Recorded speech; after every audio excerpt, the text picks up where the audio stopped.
amigos, today we're making Guava Agua Fresca that gets its bright pink color from one surprising ingredient. And that ingredient is beet. I know the combination may sound a little bit weird to you, but trust me, this is such a refreshing, sweet agua fresca and it's good for you and you have to give it a try. You're going to place your roughly chopped beet into a blender with your roughly chopped guavas. You're going to give it a big squeeze of lime juice for that extra pop of flavor, and we're going to pour in just enough water to get the blades going on the blender and just to break down the fruits until they're nice and completely smooth. Now, depending on the strength of your blender, you may need more or less water, and also you may need more or less time to get it to that consistency. Then you're going to add a little bit, another splash of water just to get all the ingredients nice and well combined, and just give that another mix until everything is nice, smooth, and broken down. You can open the blender to test what the consistency looks like.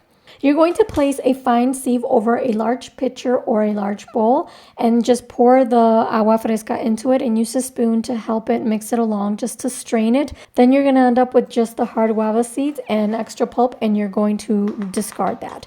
And then you're going to add the remaining of the water and give it a good mix, and you're ready to serve. Make sure you serve this ice cold with lots of ice cubes, and it's such a refreshing drink. It's naturally sweet. I didn't add sugar. You can if you'd like. The full recipe is in the description. Please like, comment, and subscribe. Have a beautiful day.